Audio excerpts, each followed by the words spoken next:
그래서 직원들 월급을 못 줘요. 그러니까 맨날 막 그걸로 싸우고 뭐 별의별 거 전 다 봤습니다. 퀄리티 막 말도 안 되는데 아 모르겠다 그냥 이제 그냥 중개사 한번 가보자 나 이런 의사결정 하지 않겠죠. 안녕하세요. 새로운 시각 색다른 이야기 온큐레이션 도슨트 박성조입니다. 네, 말도 많고 탈도 많은 패션 산업 내의 비하인드 이야기들을 가감없이 좀 얘기하는 온담패설 벌써 6번째 시간인데요. 오늘은 더 이상 한국 패션에 국내산은 없다라는 주제로 11년차 패션 MD 윤대리님과 듀테로의 크리스형 대표님 모시고 이야기 나눠보도록 하겠습니다. 간단하게 자기소개 좀 부탁드릴게요. 안녕하세요 윤대리입니다. 왜 이렇게 소극적으로? 아유 무슨 소리 소극적이라뇨. 안녕하세요 윤대리입니다. 듀테로의 크리스형 대표님 한번 안녕하십니까. 예, 듀테로랑 뮤지엄피스 지금 브랜드 운영하고 있는 크리스 형이라고 합니다. 어떻게 보면은 이 주제 자체가 예전에 듀테로 쇼룸에 제가 방문했었을 때 대표님이 그런 얘기를 하신 적이 있었어요.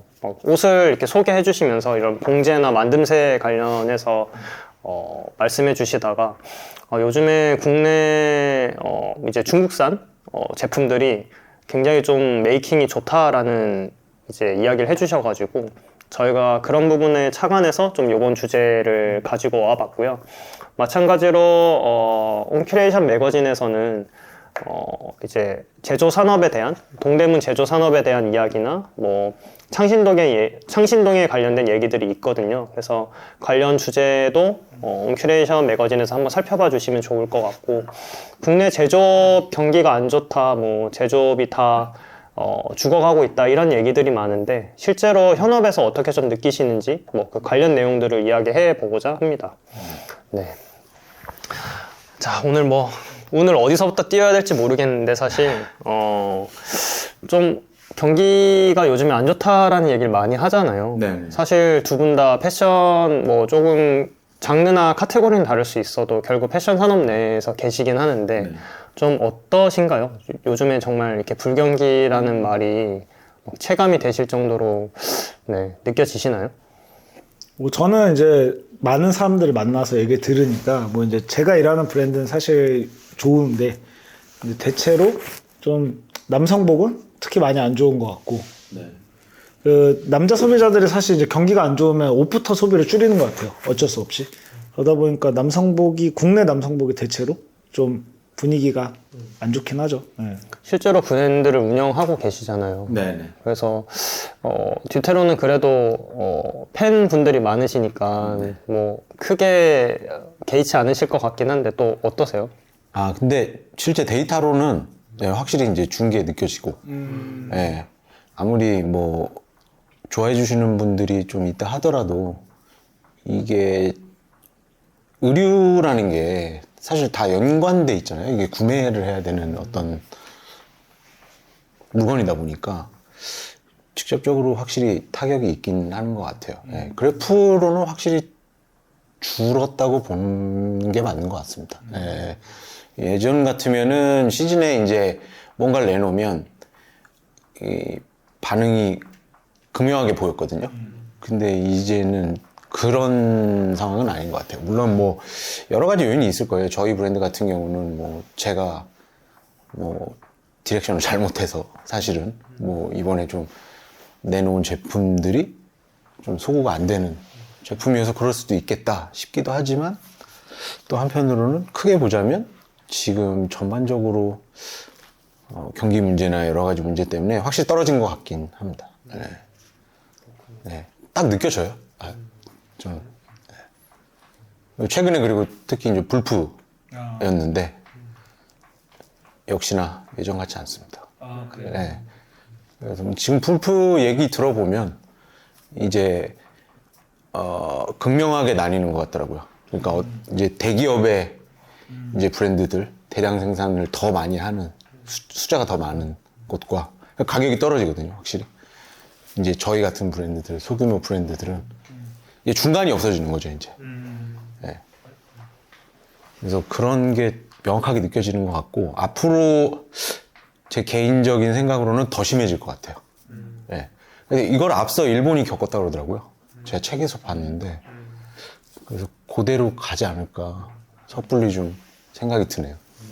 극명하게 나눠진다는 게 좀 전에 말씀해 주신 게 그러면 이제 대기업 입장에서 재고를 많이 가지고 있고 어쨌든 규모의 경제로 제품을 만들다 보니까 훨씬 합리적인 가격으로 만들잖아요. 도메스틱에서 만드는 것보다. 그러면 그 불프 때 꺾어서 할인하는 품목이 파격적이기 때문에 뭐 조금 국내 다른 브랜드들이 할인하는 것보다 더 파격적이어서 뭐 그런 형태로 많이 세일즈가 돼서 오히려 뭐 도메스틱으로 구매를 안 하는 형태인 건지 그 양극화라는 게 어떤 부분인지. 아무래도 뭐 저는 유통사를 여러 군데를 가지고 있으니까 유통사 입장에서도 매출이 나와야 되니까 사실은 재고가 많은 데들을 일단은 푸시를 하겠죠. 예, 그거를 뭐 저는 뭐 비난하거나 비판할 생각은 없는데 어쩔 수 없잖아요. 그들도 돈 벌어야 되니까. 근데 이게 글쎄요, 어떤 이유에서 이렇게 돼가고 있는지는 저도 항상 고민인데, 딜레마예요, 항상. 근데 확실히 지금 현상은 그렇게 보이는 것 같아요. 그러니까 소규모의 하우스 브랜드들과 큰 거대 브랜드들 간의 어떤 그 중간은 사실 없는. 예, 예. 근데 요즘은 지금 이 시장은 큰 브랜드들도 좀 다 매출이 안 좋다고는 알고 있어요. 좀 전체적으로 다 안 좋고. 진짜 뭐 그럼에도 되는 데는 되고 뭐 하는 거지만 전체적으로는 진짜 안 좋은 것 같아요. 뭐 코로나 때는 이제 이렇게 떨어졌다가 이렇게 반등이 또 한번 확 왔었잖아요. 그냥 이렇게까지 뭔가 남성복이 이렇게 잔잔한 형태로 가는 건 특히 남성복. 바뀌는 시대라고 해야 되나? 세상이? 좀 세상이 바뀌는 게 느껴져요, 저는. 그러니까 옷도 오히려 뭐 물론 뭐 거대한 뭐 숫자가 많은 거대 기업의 어떤 브랜드에 그것만 또 산다라기보다 구매한다기보다 이제는 좀 오히려 개성 있고 자기 철학과 건조를 더 가져가는 데들은 그래도 판매는 되는. 예. 하지만 이제 가격적인 측면으로 국내에서 보자면 좀 되게 양분되는 상황이지 않을까. 예. 전반적으로는 대리님 말씀하신 것처럼 다 떨어진 건 맞고. 예. 뭔가 숙연해지네요, 갑자기. 뭐 근데 시장 전체가 안 좋죠. 뭐 그 옷만 안 좋겠어요. 지금 요식업은 더 안 좋다고 그러고. 네, 맞아요. 네. 예전에는 각 브랜드들끼리 가격대가 어느 정도 비슷한 것들이 있었는데 이제는 그게 꽤 차이 나는 것들이 좀 생기는 것 같아요. 뭐 어떤 브랜드에서는 뭐 데님이 한 10만 원대 중반에 나오다가 또 어떤 브랜드에서는 20만 원대 후반이나 30만 원대가 나온다거나 가격이 좀 천차만별인 것 같은데 좀 그런 것들도 예전이랑은 다르게 좀 느껴지긴 하더라고요. 그걸 선정하는 건 사실은 뭐 전에도 얘기가 나왔었던 것 같은데 방송에서 뭐 그건 브랜드의 어떤 권한이기도 하고 뭐 어떻게 보면 개인적인 자유죠. 그 브랜드의 그런 전략이죠, 전략. 네. 그런데 또 한편으로 생각해 보면 분명히 낮아질 수 있는 가격이 나올 수가 있거든요. 예. 물론 일정 부분은 포기해야 되는 부분이 있습니다. 뭐 디자인적인 부분도 그렇고. 근데 이제 그거는 운영의 어떤 측면으로 봐야 돼서 이게 내가 좋은 것만 만들 수가 없듯이 좋은 걸 만들더라도 좀 가격도 합리적으로 제공을 하려면 사실 여러 가지 요인들이 들어가야 되거든요. 그래서 저도 요즘에는 가격을 조금 더 낮추고 싶어 하는 제품들이 있어서 많이 얘기를 했어요. 저희 프로모션 대표님하고. 이제 프로모션 대표님은 또 공장 사장님하고도 얘기를 해야 되고. 네, 대신 너 이 수량은 안 된다. 수량 조금 더 늘려라. 뭐 이런 식으로 해서 마진율 저도 조금 더 내리고. 이런 식으로 하면 또 맞춰줘요. 여러 가지를 또 짜면. 그래서 이제 소가를 조금 더 낮추는 아이템도 좀 스페셜하게 내놓고 싶어 해서 요즘 그런 생각 되게 많이 해요. 네. 그렇게 흘러가는 것 같아요. 네. 거기서 뭐 가격을 나는 원래 가격대로 받겠습니다. 아니면 더 제 디자인의 능력을 보여준 것만큼 더 올리겠습니다. 라고 하는 거는 뭐 운영자들의 자유겠죠. 네, 네. 근데 낮추고자 하면 또 낮출 수 있는 게 가격이고 대신 일정 부분 이제 퀄리티는 또 어떤 경우에는 아예 내려놔야 되는 경우도 있고. 네, 근데 각 브랜드마다 아마 포기하지 못하는 부분들이 있을 거예요. 뭐 소재가 됐던, 봉제가 됐던, 뭐 그런 게 조금씩 다르니까 거기서 가격이 이제 차이가 날 수 있지 않을까. 그것도 그렇고 이제 뭐 소비자가는 뭐 대표님이 말씀하신 거랑 비슷한 맥락인데 여러 가지 변수가 있잖아요. 그 브랜드가 마진을 그냥 같은 퀄리티의 제품이야. 근데 누구는 마진을 포기하고 싸게 팔 수도 있는 거고. 같은 퀄리티의 제품이야. 근데 누구는 소싱 쪽의 정보력이 더 좋아. 같은 퀄리티로 만드는데 더 싸게 만드는 방법을 아는 노하우가 있어. 예를 들어 뭐 원단을 비축해 놓는다던가, 뭐 원단의 소싱처를 따로 안다던가, 뭐 그런 아니면 공장을 좋은 퀄리티인데 훨씬 더 싼 데를 안다던가. 이래서 A라는 같은 퀄리티인데 더 싸게 받아서 싸게 팔 수 있는 사람이 있을 수도 있는 거고. 워낙 많은 변수가 있기 때문에. 맞아요. 변수가 너무 많아요. 중간중간에. 뭐 예전 같은 경우 제가 코트 만들 때 코트 안에 안감이 뭐 큐프라 같은 거 좋은 거 쓰려고 하면 사실 이제 구하죠. 수배를 하죠. 수배를 하면 원래 가격이 뭐 얼마 일정 가격이 있는데 뭐 어느 원단집에서는 그걸 갖고 있는데 대기업에 납품하고 남은 거야. 근데 그 수량이 우리 수량의 요척이랑 딱 맞는 거죠. 요척 수량이랑. 근데 거기서는 처리를 해야 되니까 조금 더 우리는 싸게 주겠다. 이렇게 하면 이제 또 떨어질 수 있는. 이 중간에 변수가 그런 게 너무 많은 거죠. 네. 그런 상황도 있어요. 저번에 가격 얘기할 때 뭐 비슷한 얘기 했잖아요. 워낙 많은 변수가 있어서 뭐 소비자가와 특히 원가율에 대해서는 원가율 몇 프로야 라고 해도 그래서 이게 좋은가 안 좋은가는 판단할 수가 없고 그리고 뭐 같은 같은 원가의 제품이 A, B가 있어. 뭐 둘 다 예를 들어 10만 원이에요. 그래도 B가 훨씬 더 좋은 제품일 수 있는 거고 뭐 그런 여러 가지 변수가 있죠.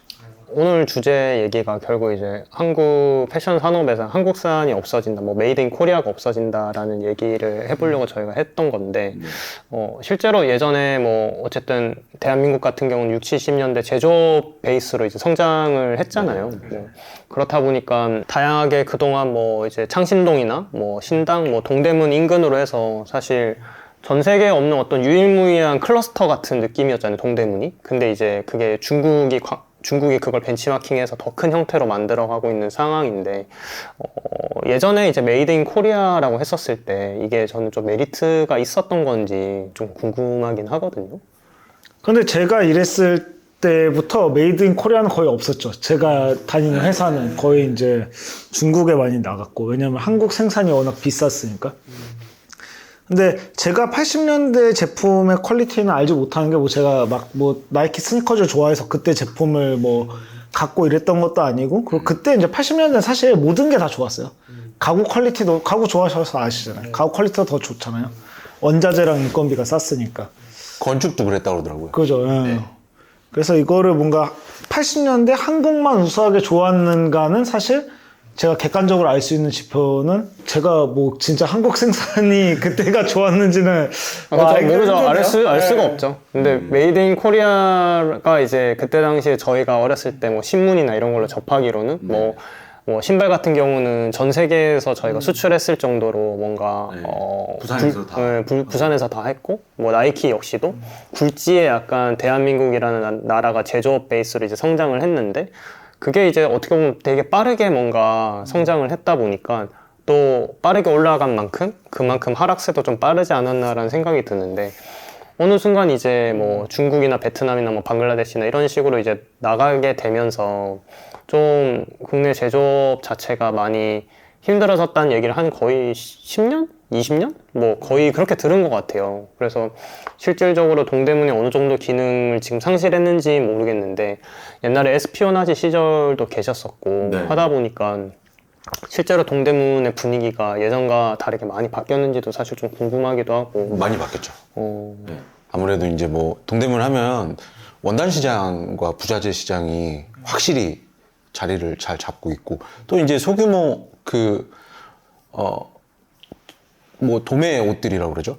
지금 이제 시장 쪽에서 판매하는 옷들, 뭐 평화시장이라든지 그 힘들다는 얘기는 이미 예전부터 많이 있었죠. 그게 에스피오나지 시절에 저는 그때는 해외 생산에 대한 트러스트가 그 내부적으로 그렇게 강하지가 않았어요. 네. 근데 아무리 그래도 코스트를 그래도 마진율을 높이면서 코스트는 유지를 해야 되고 아니면 조금 더 낮춰야 되고 이렇게 가니까 이걸 생각하다 보니까 사실 해외의 원단 소싱이라든지 특히 이제 중국 쪽 광저우가 거의 한 크게는 최근에 제가 가본 적이 없어서 그런데 그때 당시에 갔을 때는 여기 동대문 원단 시장에 한 적어도 5배 이상 크기입니다. 장관이에요. 거기 이제 꼭대기에서 이렇게 보면 그냥 장관입니다. 빼곡히 다 그렇게 돼 있고 그다음 너무 많은 것들을 전 세계에서 중국에서 막 하고 있잖아요. 이러니까 이 뭐 확 느껴지는 거죠. 저는 그때부터 이제 지금까지 오면서 제 브랜드를 하면서까지 쭉 과정을 보면 확실히 이제 해외 생산, 해외에서 뭔가 소싱하는 것들이 메리트가 더 생기는 상황이 오고 있는 것 같고 시대가 그리고 바뀌는 거죠. 아까 이제 말씀 주셨다시피 우리나라가 제조에서는 어쨌든 한창 탑을 찍었던 나라인데 그때는 또 우리나라 여건이 그랬잖아요. 그렇죠. 예. 뭐 나름 개발도상국이어서 뭐 다 가발 만들러 할머니들 나가시고 저희 윗세대들 예, 일하러 나갔잖아요. 돈 벌러. 예, 돈 벌러 나가고. 예, 그런데 저희 아버지가 건축을 하시거든요. 근데 이제 건축을 하시는데도 똑같은 말씀을 하세요. 그때 지었던 건물 벽돌 한 장 한 장 올렸던 것과 지금과는 이제 상당한 좀 차이가 있다. 그때는 뭔가 단단함이 그래도 있었는데 제조 기반이다 보니까 이제는 그게 조금 힘들지 않나 싶고 시대가 바뀐 것 같습니다. 이제 확실하게 바뀐 것 같고. 그리고 뭐 이제 그 당시에는 그 아까 말씀하신 것처럼 거의 전 국민이 다 제조업에 뛰어들 때니까 뭐 이제 풀이 넓었는데 지금은 이제 일단은 뭐 한국 생산을 하고 싶어도 할 수 있는 데가 거의 없어요. 일하시는 분들이 없고 뭐 이제 제가 들은 바로도 어떤 그 생산업체인데 라인에서 이제 그 경력이 많으신 분이 빠지면 새로운 사람을 찾을 수가 없다는 거죠. 그만큼 경력을 맞아요. 갖고 있는 사람을. 맞아요. 그러면 또 이제 앉혀서 한 1, 2년 가르치는 동안 그러면 그 라인은 어쨌든 비효율적으로 되는데 또 1, 2년을 배울 사람도 없는 거고 또. 그러니까 옷이 싼 옷이든 고가의 옷이든 어쨌든 그게 좋고 나쁨을 떠나서 기본적으로 만들어줘야 되는 게 있잖아요. 네, 뭐 못한다고 해서 소매가 안 달리고 이런 건 아니잖아요. 만들어야 되는데 사실 그런 분들조차 이제는 찾기가 어려운 거고 특히 라인 같은 경우는 라인에서 그거를 도맡아서 하시는 대부분 이모님들이 굉장히 오래 하신 분들이 많기 때문에 이거를 진두지휘 하거든요.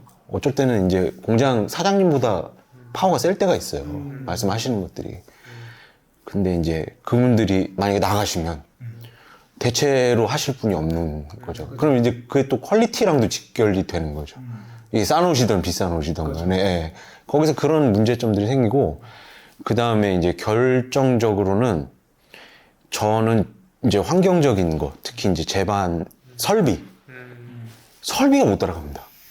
아, 중국이랑? 해외 생산 중국뿐만이 아니에요. 예. 베트남이든 뭐 설비가 못 쫓아가요. 설비가 좀 낙후됐다라고 생각하면 그렇죠. 저희는 그러니까 뭐 하다못해 라벨을 하나를 짜려고 해도 이제 국내에서 라벨 짜는 게 뭐 저는 구직기 라벨을 쓰거든요. 그냥 옛날 직기로 짜는 라벨을 꼭 쓰려고 해요. 그런데 이 브랜드 어떻게 보면 아이덴티티였는데 이제 못 하는 거죠. 구직기 라벨 기계를 갖고 있는 데가 없어요. 물론 찾으면 나옵니다. 뭐 나오고 다 돼요.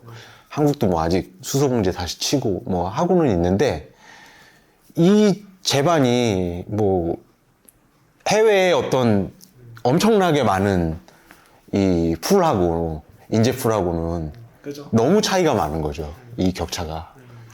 그러니까 뭐 비슷하잖아요. 축구 잘하는 나라는 거의 전 국민이 축구를 하니까 그 중에서 올라가는 건데 지금 이제 한국에서 물론 잘하는데 아직도 남아 있고 뭐 최근에도 뭐 인스타 스토리 봤는데 해외 엄청 고퀄리티 브랜드가 스토리에 올린 거예요. 한국 공장에서 자기네 옷들이 꼬매지고 있는 거를. 근데 그 공장이라는 것도 이제 그 여러분들 속에 머릿속에 있는 대부분 공장은 중국이나 베트남 이런 데 가야지 있는 공장이고 사실 한국의 공장들은 대부분 여기 옹크레이션 사무실 반만한데 그런 데서 이제 그냥 이런 데 이런 데다 그 초록색 그런 판 깔아놓고 하는 거거든요. 근데 여전히 좋은 데는 있지만 이제 너무 소수라는 거죠. 그게 이제 많아야지 이제 뭐 양질의 그 말 그대로 그게 되는 건데 잘하는데 여전히 남아 있지만 이제 플레이어들이 너무 적다.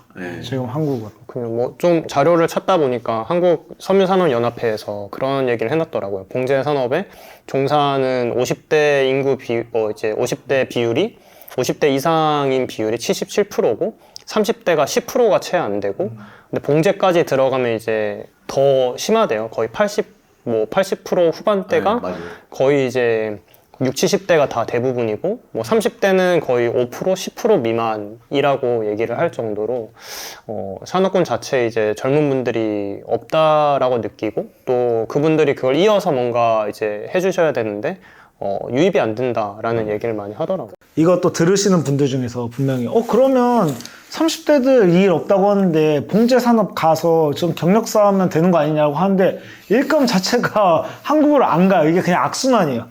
사람이 없으니까 이제 중국이나 이런 데로 나가다 보니까 퀄리티 차이가 만약에 없다 쳐. 근데 어쨌든 1,000원 싸. 그러면 기업 입장에서 안 갈 이유가 없는 거잖아요. 뭐 귀찮아서 1,000원 더 쓴다고 그거는 사실 기업인의 마인드는 아닌 거잖아요. 문제는 근데 갔는데 더 잘 나와. 뭐 그런 경우도 많죠. 지금은 그런 상황이에요, 아예. 그러니까 이제 사실 원가가 500원만 싸더라도 중국을 간다. 근데 퀄리티 차이가 없다. 그러면 이제 국내로 일감에 안 가니까 사람들이 유입될 이유도 없는 거죠. 뭐 이제 이게 일거리가 막 너무 많아. 근데 젊은 사람이 없어서 이거 못해. 그럼 와서 하는 게 맞는 건데 그런 상황도 아니다. 아, 그것도 그렇고 이제 한국 공장 같은 경우는 일은 점점 이제 줄어들고 굉장히 좀 공장들은 점점 없어지고 공장 하시는 사장님들은 나이는 점점 많아지는데 또 하나의 이슈는 그들이 운영할 수 있는 자금이 이제 안 돼요. 운영이 안 되는 거예요. 왜냐면 봉제 임가공이나 여러 가지 그 비용은 이미 박정희 때 비용하고 똑같아. 크게 달라진 게 없어요. 네, 달라진 게 없는 거죠. 너무 열악한 환경 아니에요? 열악한 거죠. 물론 어려운 옷이나 그러면 다 이제 말씀을 주시죠. 나 이거 이 정도 받아야 돼. 이렇게 해야 돼. 하는데 또 거기서 만약에 하나라도 또 실수가 나오면 공장 바뀌거든요, 그냥. 네. 이 굉장히 좀 냉혹한 그런 게 있어서 봉제 환경이. 그러니까 웬간한 수량으로 일을 들이지 않고는 공장 사장님도 운영이 안 되는 거예요. 네. 그래서 직원들 월급을 못 줘요. 그러니까 맨날 막 그걸로 싸우고 뭐 별의별 거 전 다 봤습니다. 그런 얘기를 들은 적이 있는데 뭐 예를 들어서 물가 상승률을 반영해서 옷값이 뭐 20%, 뭐 안경 같은 경우는 지금 거의 한 30%가 뭐 비싸졌다 이런 얘기를 하는데 인가공이나 이런 부분들은 옛날에 비해서 그 퍼센테이지가 극히 약간 거의 뭐 몇백 원, 몇천 원 왔다 갔다 할 정도로 이렇게 상승이 많이 안 됐다라고 하더라고요.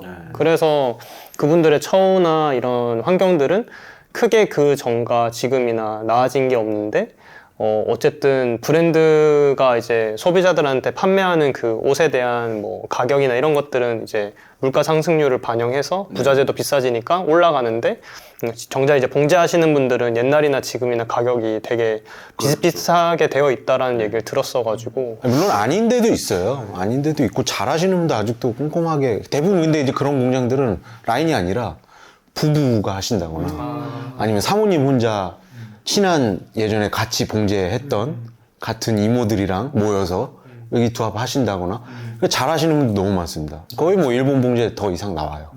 나오는데 인가공은 대신 비쌉니다.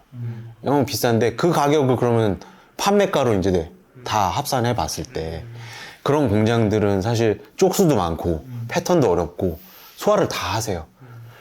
또 판매해야 되는 또 시기는 있는데 또 오래 걸립니다. 봉제하는데 뭐 그냥 드르륵 박는 게 아니라 도도도도도도 이렇게 가요. 진짜로 그림 그리듯이 꺾을 때 제대로 꺾고 이런 것들이 이제 한국 시장에서는 더 이상 살아남기가 힘든 거예요. 물론 아직 그런 브랜드들이 많고 있어요. 지금도 그런 공장으로 가고 실제로 잘 만들고 너무 뛰어나게 만들고 하는데도 전반적인 크게 봤을 때 한국 전체를 크게 봤을 때는 이미 사실은 저는 조금 이제 굉장히 네거티브하게 보는 게 이미 저희 나라는 손을 좀 뜬 것 같아요. 이미 배는 좀 버스는 떠난 그런 상황입니다. 이제 뭐 정부가 개입을 하던 뭐 환경이 바뀌던 이게 인식 자체가 정말 드라마틱하게 변하지 않고서는 다시 저희 1차 산업 돌아오지 못해요. 제 생각에. 네. 우리나라는 또 이제 중국 옆에 있다는 또 지리적 특성이 있으니까 좀 더 쉽지 않죠. 1차 산업이 다시 부흥을 맞이하긴. 네, 그거는 이미 근데 모든 산업 기반은 넘어갔다고 봐야 되고 현업에서 보다 보면 좀 안타까운 게 있죠. 저는 개인적으로 그거를 직접적으로 맞닥뜨리는 사람이다 보니까. 그렇죠. 이게 아무래도 나라가 선진국으로 가면 갈수록 제조업이 약간 쇠퇴하는 부분은 다 여러 나라들이 거쳐왔던 것 같긴 한데 그 지금 일본도 그 메이드 인 재팬을 지키지 못하는 브랜드들이 많아요. 맞아요. 네. 일본도 비슷하다고 하더라고요. 그 제가 뭐 일본에서 일을 안 하니까 들을 수밖에 없는 건데 어쨌든 거기도 나이 드신 분들이 대부분 그 제조업에 남아 계시고 신규 유입은 없고. 맞아요. 그러다 보니까 사실 빔즈 플러스 라인의 대부분이 메이드 인 차이나예요. 맞아요. 네, 빔즈 플러스는 거의 다 차이나였던 것 같은데. 그 재팬으로 하는 게 있고요. 또 대부분 차이나 생산이 있고 그리고 저는 이제 듀테로 처음 시작할 때 아니 에스페라지 시절부터네요. 사실은 이미 중국에서 일본 브랜드들 들어와 있는 거를 예, 얘기를 들었고 예, 실제로 지금 그리고 저희 듀테로는 하고 있으면서도 그 공장 옆에 일본 브랜드들 들어와서 하고 있습니다. 그러니까 일본 브랜드도 이제 그 롯드가 그러니까 생산 수량이 큰 데는 일본에서 못 한다고 하더라고요. 다 소규모 공장밖에 없어가지고 이제 근데 이런 거를 보시는 분들은 매니악한 일본 브랜드를 좋아하니까 내가 좋아하는 브랜드는 다 메이드 인 재팬인데 왜 그런 되게 조금 꼬매는 거죠. 그러니까 근데 빔즈 플러스 같은 데는 뭐 매장이 몇 개예요 일본에. 그러니까 많이 꼬매야 되니까 일본에서 못 하는 거죠. 일본도 그래서 지금 뭐 제가 책에서 보니까 그 양분돼 있다고 그러더라고요. 그러니까 일본이 백화점 예전에 백화점이라고 하면 너무 많잖아요. 일본은 역마다 막 파르코본 모묘 다 의류가 껴 있었잖아요. 근데 이제 그 의류들이 다 빠지고 그러니까 그 중간 가격대에 백화점을 들릴 수 있는 중산층이 무너져서 그것들을 이제는 더 이상 못 한다고 그러더라고요.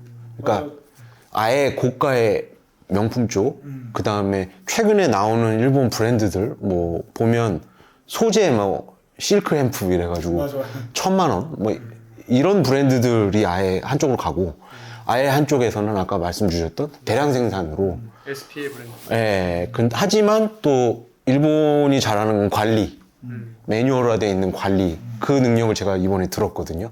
어떻게 하는지 봤다고 그러더라고요. 저희 실장님들이. 그러니까 그런 것들은 확실히 그래서 꼼꼼하게 해서 좀 전반적인 퀄리티를 높여가면서 하는 것 같더라고요. 근데 그런 부분은 배울 점인 것 같아요. 왜냐면 이게 누가 하느냐에 따라 한국이든 일본이든 중국이든 뭐 일본은 무조건 퀄리티가 좋다? 그렇지도 않죠. 아니에요. 일본 원단 무조건 좋다? 아닙니다. 저는 그 사례를 봤어요. 실제로 일본 원단인데 뭐 이번에 저희도 HBT 원단이 나왔는데 일본의 HBT 원단으로 제품을 만드신 저희 대표님이 봉제가 HBT 원단은 이제 골이 이렇게 있으니까 빗살이 그 하필이면 빗살 가운데 골 사이에 원단이 제일 약한 부분에 바늘이 들어간 거예요. 그냥 터진다고 그러더라고요. 그러니까 과연 일본 원단이라고 무조건 좋은가? 사실 그건 아닌 것 같아요. 네.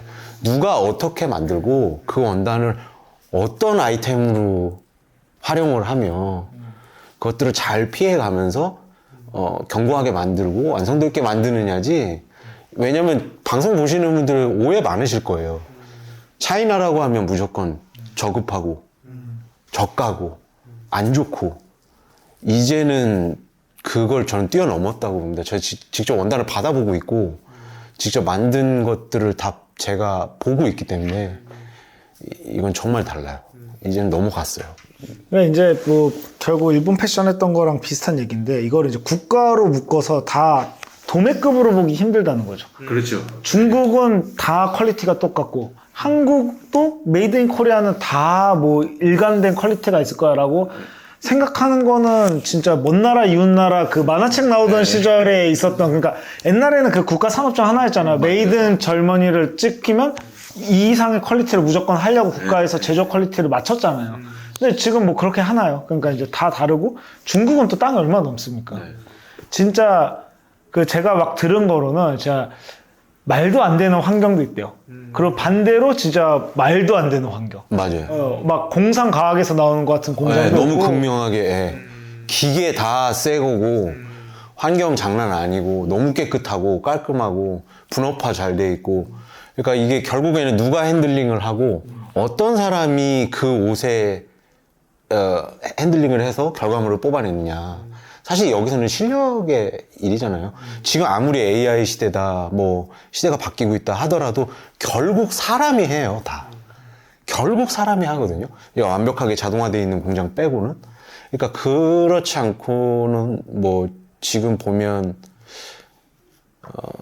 다 중국이라고 나쁜 것도, 한국이라고 또 한국화된 고정화가 돼 있는 것도, 일본이라고 무조건 다 월등하고 이런 건 아닌 것 같아요. 근데 다만, 역사가 가지고 있는 해왔던 어떤 그런 노하우들은 거기선 차이가 있습니다. 확실히. 중국은 기계가 너무 좋고 다 분업화 잘 돼 있지만 어떤 제품 하나를 이해하는데 조금 떨어지는 것도 있어요. 숙련도의 차이가 좀 있을 수 숙련도의 차이는 반드시 있어요. 그래서 제가 들은 것도 일본 관리 하시는 분들은 거기 들어가서 정말로 매뉴얼화를 관리를 잘 한다고 그러더라고요. 그래서 저희 프로모션 대표님이 자주 왔다 갔다 하시는데 그거를 정말 우리가 배워야겠다.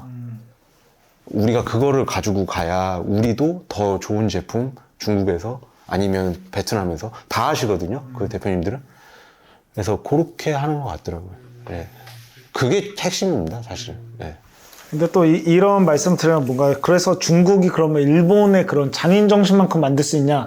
그거는 또 아니야. 또 다른 맛이야. 다른 얘기예요. 이건 좀 다른 얘기예요. 네. 일본 그런 뭐 꼬머리나 뭐 이런 뭐 꼬머리보다 더 좋은 브랜드 뭐 캄렌스 막 이런 브랜드 이런 거 만드는 공장은 이제 또 말한 것처럼 라인이라기보다는 옷에 대해서 이해도가 높은 작업자가 뭐 만드는 거겠죠. 예. 그런 맛은 뭐 못 내겠지만 어쨌든 근데 중국도 진짜 비싼 공장들은 그 명품 소위 명품이라고 부르는 이제 유럽 하우스에서 예전부터 이제 거기 공장에서 사사하는 사람을 보내서 오랜 기간 사사를 하고 이제 그런 슈퍼바이저 역할에 그걸 할 수 있는 중국 분들도 많이 생기고 그래서 퀄리티가 진짜 높고 유럽의 뭐 고퀄리티 브랜드들도 이제 그런 공장들 찾거든요. 제가 뭐 브랜드 말할 수는 없는데 그래서 옛날에 일할 때는 그 공장 정보에 그 업체 그 브랜드 어떤 거 하는지가 적혀 있었단 말이에요. 근데 진짜 좋은 브랜드들 많아요. 괜히 또 말하면 뭐 오해가 생길까 말을 못 하겠는데. 그러니까 뭐 그렇다고 해서 또 이게 모든 중국 공장이 다 그렇게 하이 퀄리티냐 그거는 진짜 아니고 땅이 얼마나 넘습니까? 막 저런 뭐 국경 막 이런 그 근교에 가면 진짜 그 절망 버전의 놀라운 데가 있대요, 진짜. 네, 맞아요. 약간 진짜 아오지 같은 느낌의 그런 공장들. 진짜 말도 안 돼요. 말도 안 되는 환경에서 그걸 하고 있어요. 그리고 그 노동자들도 이제 막 말도 안 되게 임금이 싼 거는 되게 합법적인 사람들이 아닌 경우도 있고 뭐 그런 공장도 있대요. 예를 들어 뭐 탈북자라든가 뭐 아니면 불법 이민자라든가 이런 사람들을 데리고 하는 공장도 있긴 있다고 하더라고요. 이게 왜냐면 거기가 너무 크니까 인구수가 너무 많고 너무 크니까 상상도 못하는 경우의 공장들이 너무 많은 거죠. 네, 뭐 베트남도 그렇고 뭐 다 비슷비슷합니다. 네. 그러면 이제 저희가 어렸을 때 생각했던 것처럼 나라별로 이제 비교할 수 있는 시대는 지난 형태고 이제는 각 나라 안에서도 굉장히 세분화되어 있다 보니 단순하게 저희가 메이드 인 차이나 저가라는 인식은 이제 조금 버려야 되는 부분이겠네요. 근데 어쨌든 뭐 그게 결국은 국가 브랜딩인 것 같긴 한데 메이드 인 차이나라는 거에 브랜딩이 너무 안 좋으니까 사실 이미지가 있습니다. 아무리 얘기하고 이제 거머님 김거머라는 유튜버가 그 자기 중국 공장 그거 영상을 찍었는데도 뭐 봐도 싫은 분들은 어쩔 수 없는 거죠. 그럼에도 난 중국은 싫어. 이러면 뭐 어쩔 수 없는 거고 근데 이제 뭐 화이트 마운티니어링 이런 데도 다 사실 메이드 인 차이나거든요. 고어텍스 라인 같은 거 다 메이드 인 차이나고. 하지만 그럼에도 나는 메이드 인 차이나가 너무 싫어. 이러면 뭐 그거는 옷은 어쨌든 네. 어느 정도 감성적인 게 크니까 그런 것도 어쩔 수 없는 거죠. 저도 몇몇 이제 구매하던 브랜드들이 뭐 나나미카 같은 경우도 뭐 패딩이나 이런 것들은 메이드 인 차이나라고 많죠, 꾸며서 이렇게 꼬매서 만들길래 뭐 어쨌든 저는 봉제나 이런 것들을 봤었을 때 제가 납득할 정도면은 뭐, 예, 뭐 메이드 인 차이나든 아니든 크게 상관은 없는 부분인데 그 왜냐면 나나미카가 왜 중국에서 그런 패딩류를 꼬매냐면 고어텍스 잘하는 데가 다 중국에 네, 있어요. 다 등록돼 있어요. 그렇다고 하더라고요. 뭐 이게 안타깝지만 뭐 아크테릭스도 얼마 전에 논란이 좀 있었잖아요. 그 중국. 예, 산에서. 예. 근데 이게 자본이 들어가니까 사실은 그들의 자본이 환경을 만드는 거고, 뭐 제가 아까 기계 말씀드렸지만 다 있습니다. 그렇게 되니까 이게 안 나올 수가 없는 상황이 되는 거죠. 그러니까 관리자들이 여기서 관리만 잘 하면 이제 말도 안 되는 것들이 나오는 거예요. 예전에는 제가 에스피오네 시절에는 원단이 조금 많이 리스크가 있었어요. 그러니까 어떤 일이 있었냐면 에스피오네 시절에 광저우에 가서 저희 이제 대표 형이랑 다 가서가지고 디자이너들이 원단을 쫙 미팅하고 우리가 다 해서 갖고 왔어요. 전화를 했는데 본인들 원단을 모릅니다. 시스템이 없어. 중국어 하는 친구가 있어서 제 입사 동기였던 친구인데 그 친구가 중국어를 잘하거든요. 영어도 잘하고. 전화를 했는데 본인들 원단이 몇 번인지 이게 뒤바뀌어 있고 막 이러니까 예, 체계가 안 갖춰 있는 거예요. 물론 근데 지금도 제가 가본 지가 꽤 돼서 근데 지금 또 더 많이 바뀌었다고 그래요. 더 좋아진 쪽으로 바뀌었다고 그러더라고요. 그러니까 이제는 원단을 받아보면 깜짝깜짝 놀랍니다.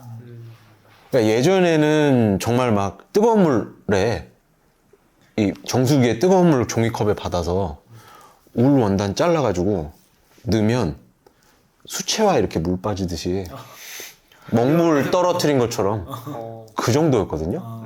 심각했네요. 심각했어요. 그러니까 뭐 오죽하면 뉴스에 많이 나왔잖아요. 계란을 만드니까 인공으로. 뭐 그런 느낌이었어요. 근데 그게 이미 15년 전이니까. 근데 저희가 생각했던 상상 이상의 지금 위치에 와 있는 것 같아요. 최근에 원단 받는 거랑 제가 봉지에 샘플 해오는 거 보면 안 되는 게 없습니다. 다 합니다, 다. 그래서 저는 이제 오늘 메이드 인 차이나 얘기 분명히 많이 나올 것 같긴 했는데 또 약간 그 생각이 든 거는 메이드 인 차이나가 지금 문제가 아니거든요.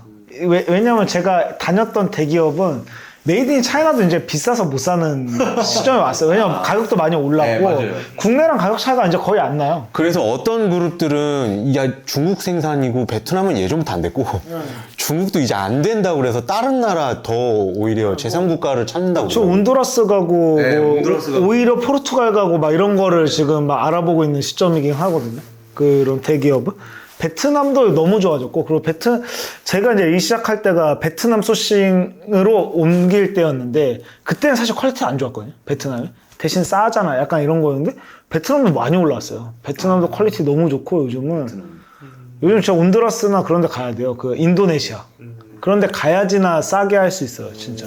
뭐 베트남 같은 경우는 기존에 이제 옛날에 공산품처럼 이제 대량으로 만들어야 되는 것들을 좀 잘 하는 걸로 알고 있었었는데 뭐 그 사이 이제 중국 같은 경우는 아무래도 베트남이 중국에서 원부자재 가지고 오는 게 좀 많다고 들었어가지고 그런 상황이었는데 지금 이제 그것마저도 엄청 거기도 많이 올라와 있는 형태인가 보네요. 공임이 많이 올랐어요. 베트남도 이제 더 이상 싸지 않더라고요. 그러니까 지금 뭐 방송 보시는 분들은 아 이제 중국 생산을 시작했으니까 니네가 뭔가 특히 저 같은 경우 너는 그거를 만들어서 파는 사람인데 좋게 말하면. 그거에 대해 좋게 말하는 어떤 쉴드 아니냐라고 얘기하실 수도 있는데 중국 생산 제품들이 좀 있으세요? 중국 생산 많죠 이제 전부 답니다 거의 답니다 이제 국내 생산은 저희 이제 니팅류 이런 것들 빼고는 왜냐면 중국이라고 해서 다 잘하는 건 또 아니거든요. 그렇다고 베트남이 또 다 잘하는 품목이 있는 건 아니고 베트남은 니트 이런 거는 약간 쥐약으로 알고 있어요. 예, 왜냐면 나라가 이미 덥고 니트에 대한 어떤 그런 게 이해도가 좀 떨어질 수는 있군요. 그런 거죠. 뭐 근데 이제 니트 하면 또 중국은 뭐 별의별 게 다 되고 게이지 짜는 거 부터 그런 것들이 다 좀 특수하게 다 돼 있어서 오히려 반대로 일본은 진짜 뭐 오카야마 가서 배틀로 막 실크 데님 짜고 비즈빔 보면 나오잖아요. 그러니까 그런 것들이 오히려 강점인 거고. 그러니까 분명 가격 차이는 있겠죠. 그리고 아까 서두에 말했던 그 가격을 내는 데 있어서 어느 정도의 그걸 하느냐는 뭐 브랜드가 결정할 일이고 그걸 또 받아들이시는 소비자분들이 또 판단할 일이기도 하고. 지금은 거의 뭐 그런 상황인 것 같아요. 예. YKK도 제가 정말 놀란 게 일본에서 못 구한 걸 중국에서 구했습니다. 쿨러가 이번에 쓰고 싶은 게 있었는데 일본에서 이제 구할 수는 있어요. 근데 일본에서는 제작을 해야 됩니다. 그래서 넘어오는 시간이 8개월, 뭐 대기가 8개월이래요. 근데 중국은 딱 워낙 크니까 수요가 많으니까 재고가 있구나. 재고가 있어요. 그 대신 피니쉬는 요건데 괜찮겠어? 아니면 이 작업하는데 좀 걸리는데 얼마 걸려요? 2주? 이렇게 나오니까 이게 참 제가 생각했던 저도 어떻게 보면 이렇게 갇혀 있었던 사람인데 이렇게 이야기 듣다 보니까 뭐 중국은 어쨌든 최신식 기계로 뭐 이제 할 수 있는 것들이 다양해지고 제조 베이스도 어쨌든 동대문을 벤치마킹해서 그들이 만든 형태잖아요. 그렇다 보니까 규모가 점점 가면 갈수록 커지고 뭐 SPA 브랜드들은 거의 다 이제 중국에서 많이들 하니까 그런 상황이고 일본은 뭐 나름의 소수의 아틀리에로 메이드 인 재팬을 유지하면서 만든 애들이 있는데 국내 같은 경우는 사실 그 중간 사이에 포지셔닝이 좀 애매하네요. 지금 보니까. 이제 한국은 좀 고퀄리티의 소수의 그런 봉제 공장만 남지 않아요? 맞아요. 거의 그런 분위기죠. 사실 그런 분위기고 뭐 제가 아는 공장 사장님도 이제 업체명을 말씀드리긴 좀 그렇지만 사모님이세요. 정말 잘 꾸미신 분이에요. 오래되셨고 진짜 천천히 재단하시고 하나하나 체크해서 무슨 티끌 하나도 전화 주시는 그런 사장님. 그래서 하나하나 물론 브랜드 입장에서는 조금 챙겨야 될 게 많습니다. 다만 나오는 제품은 월등합니다. 월등한 제품인데 그분도 힘드셔서 잠깐 다른 공장에 취직하고 계셨다가 다시 또 본인 걸 하시고 이제 다른 공장에 또 취직하셨을 때 또 저희 걸 또 잠깐 해주시고 그 라인에서 그래서 뭐 유니버셜 뮤직 퍼블릭 에너미 자켓도 그 사모님이 하셨거든요. 너무 잘 나왔죠. 그러니까 이게 이런 거예요. 이게 그러니까 너무 힘든 거예요. 이제 다시 이번에 뭐 시작을 하시긴 하셨는데 지금 또 잘 운영을 하고 계시는지는 제가 연락을 안 드려봐서 모르겠네요. 근데 이게 참 이제는 국내에는 뭐 저희 주제가 한국에서 더 이상은 없다. 근데 사실 없다는 아니지만 뭐 거의 그 분위기이지 않나 싶어요. 예, 이제 너무 힘든 상황인 것 같아요. 이게 그 공장이라는 게 사실 일감이 365일 있는 게 제일 좋은 거잖아요. 맞아요. 왜냐면 이제 공장의 그 노동자들이 쉬면 다 비용이잖아요. 네. 근데 이제 계속 이제 한국은 일감이 끊기고 그러니까 이제 잠시 일을 쉬셨다가 일감 들어오면 다시 하고 막 이런 식의 있으니까 뭐 운영하기가 너무 힘든 거죠. 그리고 이게 나이가 드시니까 봉제 나가다가 이제 손에 바늘 박히고 저 그런 경우도 봤어요. 그분이 핵심인 분인데 그러니까 노안이 오시거나 그러시거나. 네, 저희 실밥 따는 거 소비자분들은 클레임 치면 끝이잖아요. 근데 저는 실제 가서 보잖아요. 실밥 따고 있는 거. 안 보이세요. 안경 이거 코에 걸치시고 따신단 말이에요. 저도 노안이어서 지금 잘 안 보이는데 저도 운전할 때 이제 안경 써야 되는 나이인데 이해가 너무 가더라고요. 한쪽으로는 굉장히 좀 서글프기도 합니다. 그런 부분들이 너무 자꾸 우울해지기만 하는데 어쨌든 다 한국 시장이 너무 잘했던 그런 게 있었는데 이게 대대로 뭔가 이어가지 못하고 있는 것 같아서 좀 안타까워요. 근데 이제 뭐 시대가 바뀌니 어쩔 수 없다. 그 다음에 세상이 바뀌니 우리도 어쩔 수 없지 않느냐라고만 너무 얘기하기에는 현업에 있는 사람들한테는 뭐 저 같은 경우는 좀 씁쓸함이 없지 않아 있습니다. 네. 근데 그것도 이렇게 되면 뭔가 이제 신규 브랜드가 시작하기 조금 어려운 환경이 올 것 같긴 해요.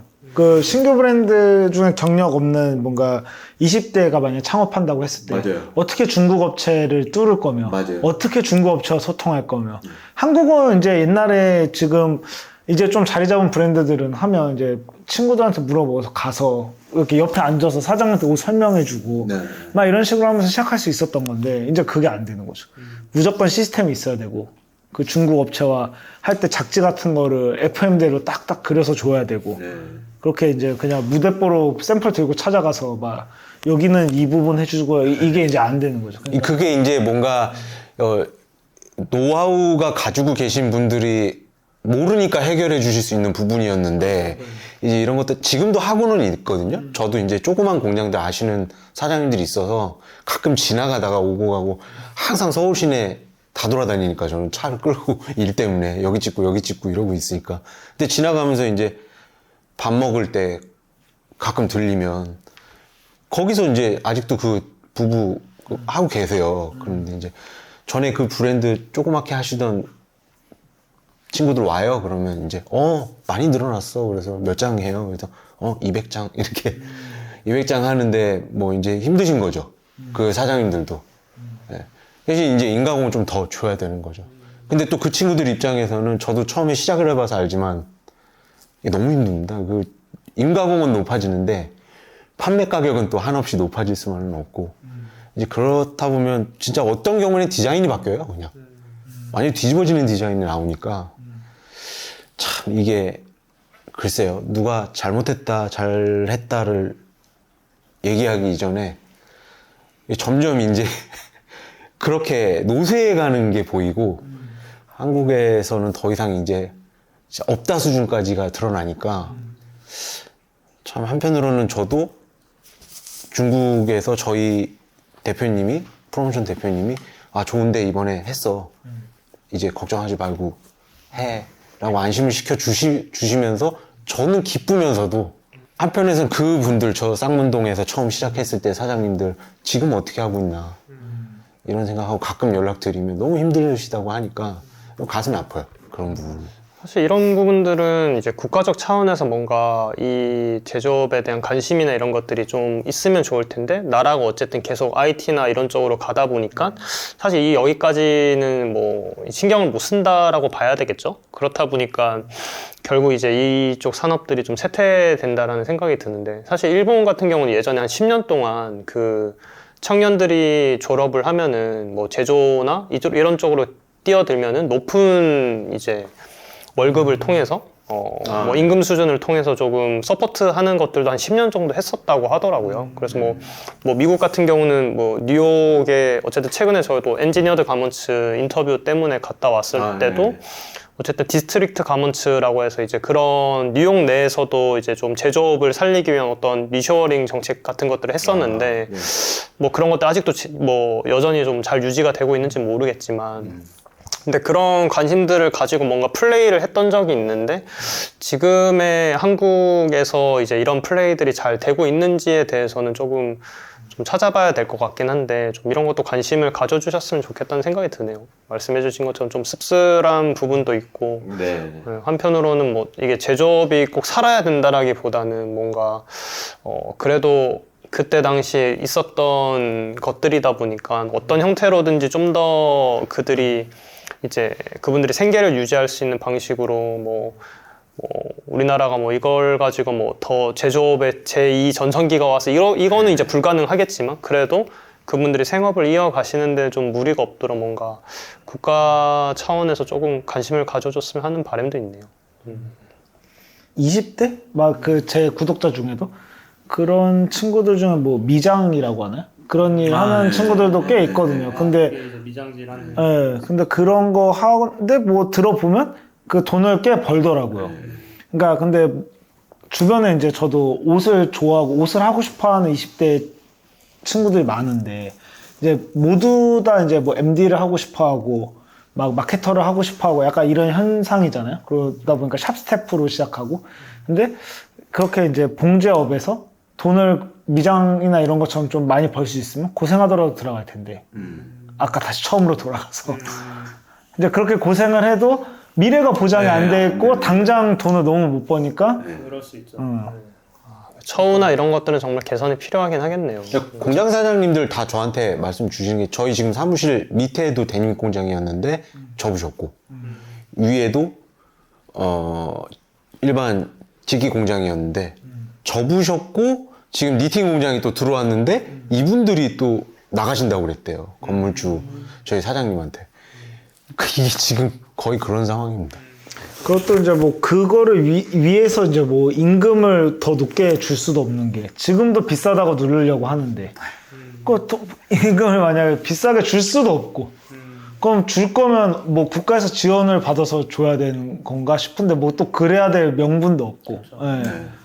사실 여러 가지 상황이 이게 제가 의류업에 뭐 그래도 꽤 있었지만 그런 걸 겪을 때마다 여러 가지 상황이 얽혀 있더라고요.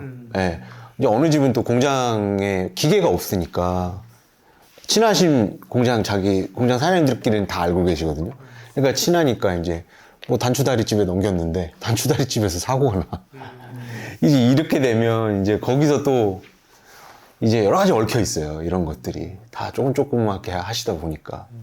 이게 옷이라는 게 한 공장에 들어가서 다 완성되는 게 아니라 국내 같은 경우는 이제 이렇게 쪼개져 있다 보니까 거기서 좀 사고 날 확률들도 좀 그건 해외도 마찬가지고 결국에는 공장이 한 공장에서 다 하는 데는 정말 큰 기업들이 들어가는 기계 다 갖고 있는데 그죠 뭐 그런 데가 있나요 근데. 라인 공장이라고 하는 데를 들어가요.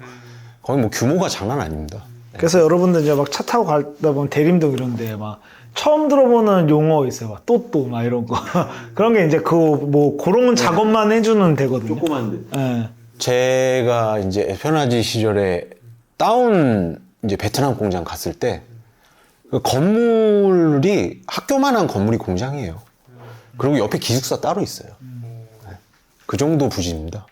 그래서 다운 들어오는 데 따로 있고 다운 주입하는 분들 다 따로 돼 있고 상대 분업화 다 잘 돼 있고 그런 공장들은 뭐 미국발 브랜드들 콜롬비아 USA, 노티카 USA 이런 데들이 와서 뭐 꼬매는 되죠. 그런데 가끔 이제 많이 들어갔거든요. 어떻게든 저희 실장님들이 정말 고생 많이 하셨어요. 그때 제작실장님들 지금 저희 제작실장님도 두 분이 계신데 너무 고생 많이 하고 계시고 왜냐면 그걸 현장에서 보면 이게 디자인이 컴퓨터 앞에서 지금 그림 그리는 것만 디자인이 아니거든요. 실제 가서 보면 생각이 바뀌거든요. 저는 가서 여러 번 경험을 했기 때문에 이게 장난 아닙니다. 진짜 이게 그냥 쉬운 산업이 아니구나. 옷 쉽게 보면 큰 코 다치는구나를 거기서 느꼈죠. 네. 하나 잘못하면 스펙 잘못되고 한 번 실수 한 번 나면 이러니까 다들 예민해져 있는 거고. 네. 그렇죠. 그 과정을 모두 거쳐서 나오는 게 이제 완성품이다 보니까 과정은 엄청 많잖아요. 그 안에서도.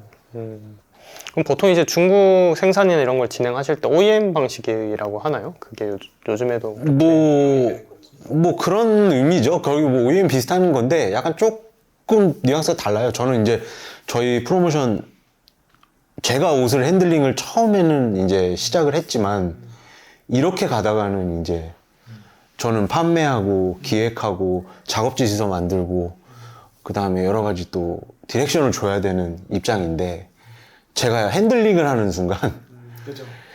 이건 거의 하루가 그냥 삽시간에 눈 깜짝하면 지나가거든요.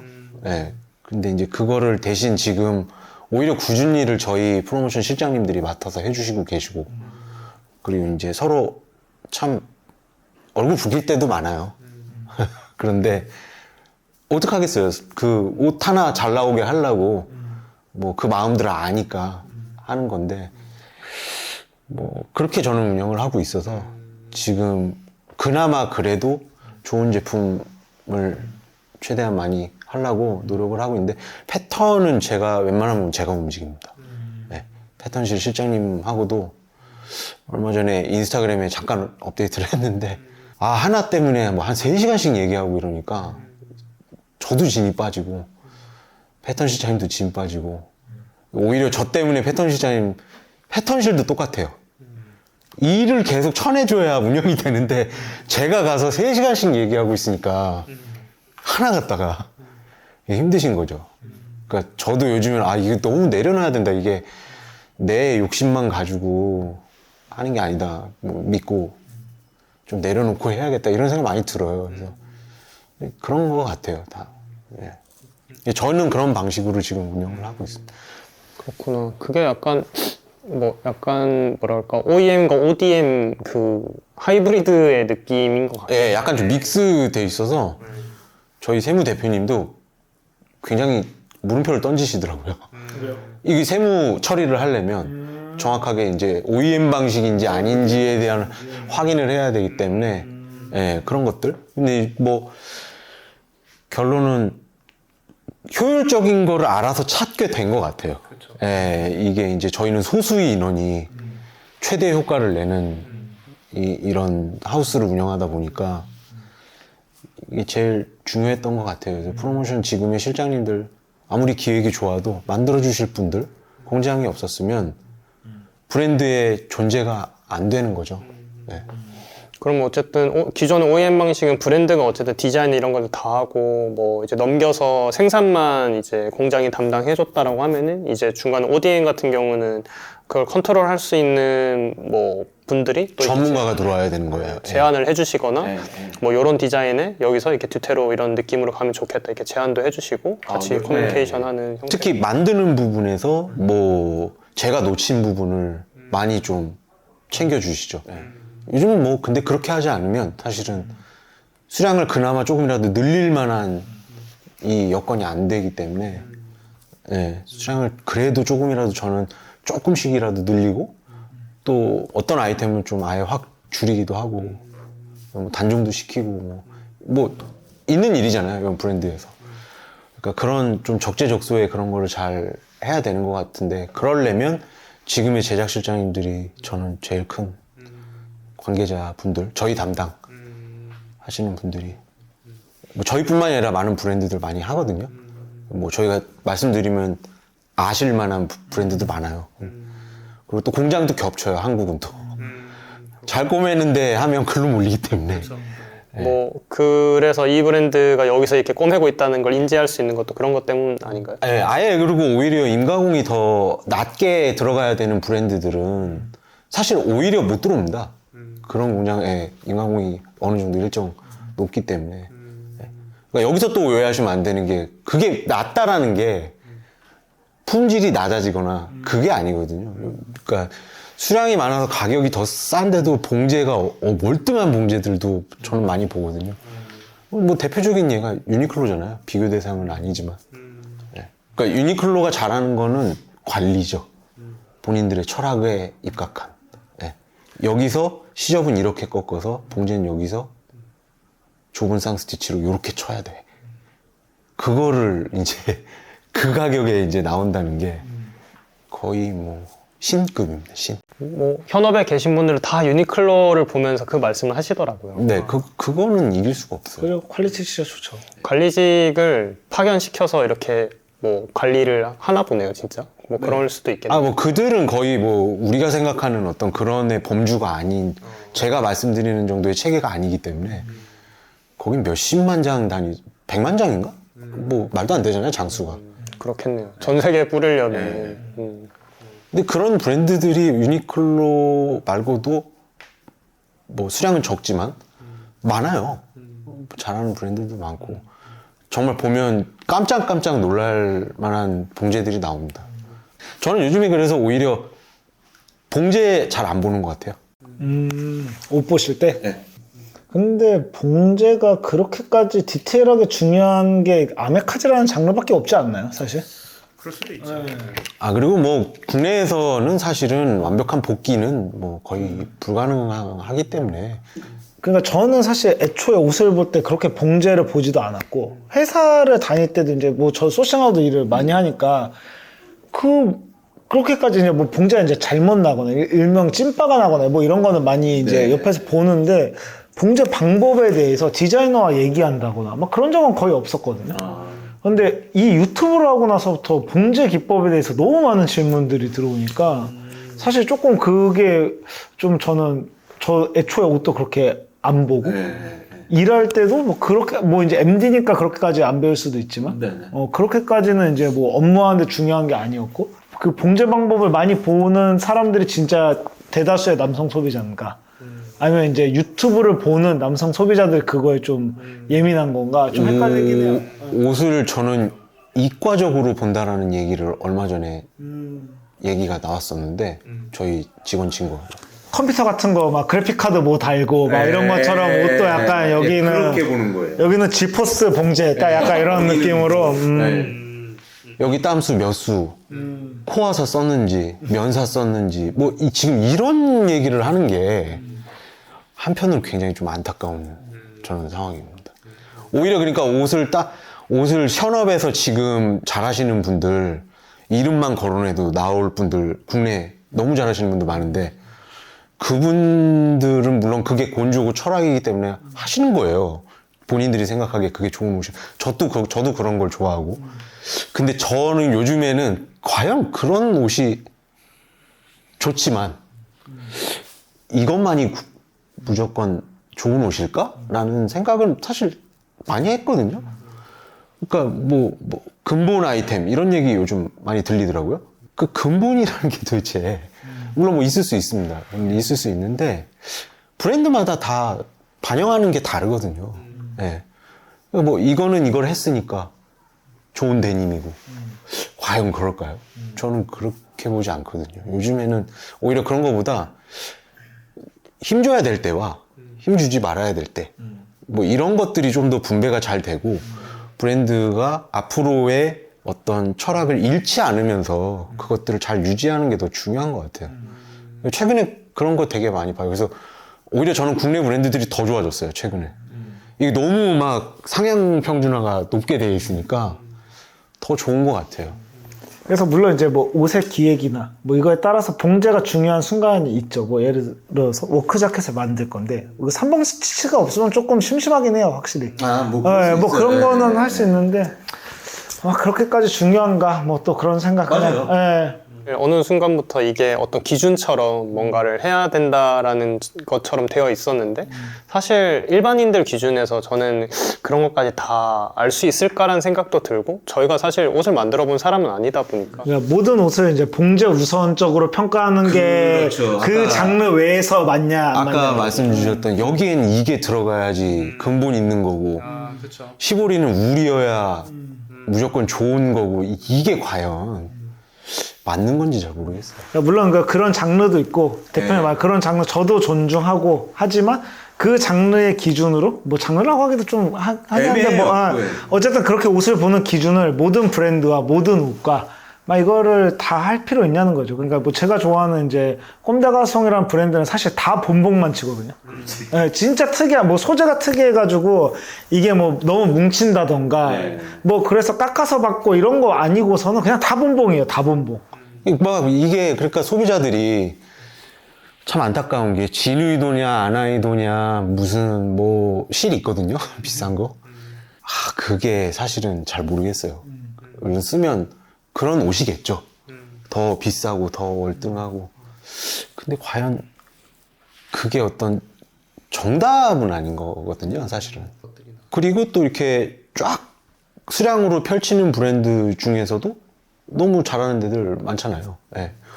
그런 봉제는 뭐 이제는 정말로 상향 평준하고 이제는 이제 거기서 취향의 영역으로 갈리는 것 같아요. 뭐 근본이 아니냐 그거를 뭐 부정하진 않는데 너무 이렇게 이것이 정답이고 나머지는 배척한다라는 게 옷을 좋아하시는 분들이 이 방송도 볼 거고 그런 얘기도 하실 거예요. 근데 이제 좀 여러 가지 브랜드를 좀 보셨으면 더 본인이 할 수 있는 폭이 좀 넓지 않을까. 물론 뭐 경기가 안 좋아서 지금 돈을 쓰네 마네 아까 서두에 그런 얘기였는데 그렇죠. 네. 그래도 다양한 경험을 또 해보면 좋으니까 저도 진짜 뭐 잡식처럼 이것저것 다 구매해봤던 것 같아요. 사실 저는 이제 봉제라기보다는 브랜드가 가진 철학이 되게 멋있으면은 일단 뭐가 됐든 간에 하나를 사긴 사야 되더라고요. 저도 일단 그렇게 가는 것 같아요. 약간 또 다른 얘기인데 봉제 얘기하다 보니까 요즘 또 일본 브랜드도 트렌드가 봉제에 힘을 주는 게 아니고 완전 원단 전쟁으로 가고 있는 것 같아요. 아, 거기는 이미 이제 아까도 제가 말씀드렸다시피 뭐 국내 한 그 컨설팅도 하시고 그런 분의 작가분의 책이었는데 일본 관련된 그 시장 관련된 거를 얼마 전에 읽었어요. 근데 거기서 자꾸 나오는 게 중간이 없어지고 그들도 30년 가까이 이제 저성장을 겪다 보니까 각 기업들이 어떻게 해야 살아남는가를 연구를 많이 한 거죠. 그래서 나온 지금 브랜드들의 극대치가 뭐 최근에 뭐 아프레세 같은 경우 실크 햄프 거의 뭐 모든 옷에 실크가 들어가고 요즘 모든 일본 브랜드들 실크가 안 실크가 들어가는 거의 뭐 실크 전쟁이네. 네, 전쟁입니다. 지금 실크 전쟁이고 그리고 원단이 더 또 중요한 것 같아요. 입을 때 기분 좋은 게 사실 봉제가 좋아서 옷 입을 때 기분 좋았던 적 별로 없는 것 같은데 물론 뭐 이제 쌈솔이라든가 뭐 이런 뭐 착용에 그 직접적 영향을 주는 봉제가 있긴 하지만 네. 딱 걸쳤을 때 사실 1차원적으로 좋은 거는 그 원단이 좋을 때잖아요. 사실. 물론 이제 봉제가 너무 엉망이면 뭐 기분이 안 좋을 수도 있지만 뭐 그렇게까지 또 엉망인 브랜드가 또 얼마나 있으며 그런 소재를 쓰는. 그래서 결국에는 가격도 영향을 저는 미치는 것 같아요. 이제는 가야 되는 이유가 예, 저도 가격을 어느 정도 맞추기 위해서 지금 중국 생산을 많이 하고 있고 그렇다고 뭐 전체를 다 하고 있지는 않지만 거의 다입니다. 일반적인. 그러니까 저희 아무래도 디테로는 이런 니팅 원단이 그래도 강점이라 뭐 절반 정도는 전체 라인업에서 절반 정도는 니팅 라인업이라 그거는 한국에서 하지만 이제 나머지들은 지금 중국에서 다 하고 있어요. 예. 근데 거기서 또 가격을 맞추는 것도 맞추는 거지만 또 거기서 비싸게 만들 옷들은 또 비싸게 만들 예정이라 예. 거기 그러니까 있는 힘을 다 주는 거죠. 왜냐면 기계 풀이 다 돼 있는데 뭐 한국에서는 안 되는 걸 거기서는 하고 있어요. 뭐 체인 스티치 같은 경우 한국에서는 아몰라인 잘 안 되거든요. 곡선이기 때문에. 근데 다 나오더라고요. 그래서 아예 그렇게 하는데 이제 가격이 너무 우선시 되는 게 좀 안타깝다. 결론은 좀 그런 거죠. 네. 그 이제 뭐 어떻게 보면 브랜드가 사실 소비자 입장에서 얘기하자면 브랜드가 소비자를 설득을 못했던 것도 있을 수도 있어요. 그러니까 뭔가 이제 맞아요. 뭐, 네. 뭐 브랜드 컨텐츠라든가 그렇죠. 뭐 그런데 분명히 대표님이 말씀하신 지점처럼 너무 한국 브랜드가 비싸면 비아냥거린다던가 네. 너무 안 좋게만 얘기한다던가 더 이상 알아보려고 하지 않는다던가 좀 그런 게 너무 풍토가 있는 것도 바람직하진 않은 거죠. 어쨌든 제일 중요한 거는 제일 건강한 거는 이제 좋은 옷을 만들면 좋은 옷을 그 소비자들이 좋은 거를 느낄 수 있게끔 좋은 컨텐츠나 마케팅 활동을 하고 그 소비자들은 또 그거에 대해서 마음을 열고 네, 맞아요. 좋으면 진짜 좋다고 생각하고 맞아요. 좀 좋음에도 뭔가 한국 브랜드는 인정 못하지라는 약간 이런 거는 또 이제 진짜 안경향이 있고 결국은 그러다 보면 국내 브랜드는 비싸게 옷을 못 만들고 그러다 보면 중국으로 나가던가. 그러니까 아까 대표님이 말한 게 그 지점이 있는 거죠. 그 국내 브랜드들이 중국으로 나가는 게 이윤을 더 마진을 더 보기 위해서가 아니고 그 고정되어 있는 소비자가에 맞추려면 해외로 나갈 수밖에 없는 거고. 네. 그러니까 국내는 더 일감이 줄어드는 거고. 아니 마진을 더 낮추는 것도 맞아요. 그런데 하다 보니까 되는 데니까 오히려 안심을 해서 더 늦는 경우도 있어요. 그러니까 결국엔 더 비싸게 나오는 경우도 있습니다. 중국에 갔는데. 제가 그런 경우를 이번에 겪어서. 그러니까 이것도 되게 웃긴 거예요. 저희 아까 서두에 말했듯이 변수가 너무 많다라는 것도 이게 여기서 생긴 겁니다.